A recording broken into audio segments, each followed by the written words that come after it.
Good morning guys, silipin natin ang mabilisan ang aking tanim. Ayan, medyo malalaki na sila. Ito yung bell pepper. Yan, yung iba nasa baba na, nilipat ko na sa malaking lagayan. Yan ang pechay. Yan.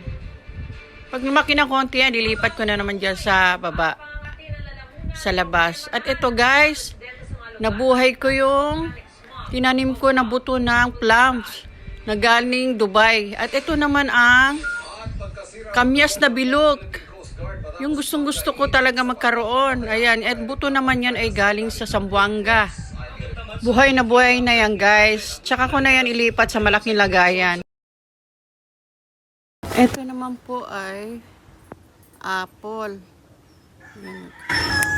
Nakain ng mga peste. Yan, apple po yan. Naman natin yung ibang tanim kong apple. Dito ko siya nilagay kasi ang apple ay gusto nila ay mainit. Ayan. Oh, ang cute-cute. Ang cute nila. Oh, ayan oh. Dalawa, tatlo. Ayan. Ayan ang ibang tanim ko na bell pepper. Ilipat ko na siya. Ito pala yung guys na kamyas na pahaba naman. Yan, mga tanim ko din yan. Ayan, tatlo yan sila. Buto din yan. Galing din sa buto. Ayan, laki na nila. Yan, ito rin. Galing sa buto yan. Ito ay tawag dito atis. Ayan, dalawang puno yan.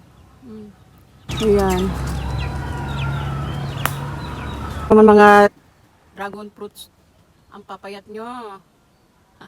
Kasi mga ano lang yan. Mga bata pa eh. At yan naman yung bagong tanim namin na talong. Ayan, yung kung bunga na. Ay, ito meron ng bunga. Ayan, may bunga na oh.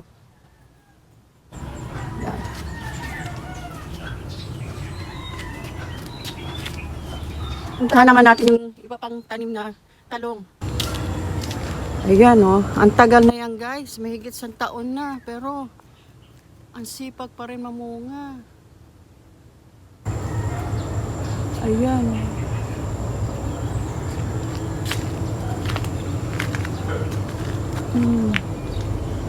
O diba? Kuha tayo ng gunting. At ayan. Kita ko sa inyo yung mga alaga namin. Ayan, mga pusa, kuting. Ayan, ang cute-cute nila, oh. Soon, ipakita ko naman sa inyo itong bougainvillea. Yan, iba-ibang kulay niya pag namulaklak. Ayan. Aso namin. Yung iba, nasa taas, sa rooftop. Yan, dami naming aso. 7. Pero mga ano lang naman sila, mga bansot. Ayan, putulin na natin. Pwede na to. Check.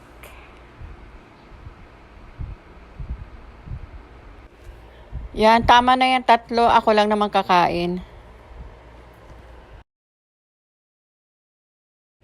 Pasok na tayo guys at lulutuin ko na to. Bye! Thank you for watching.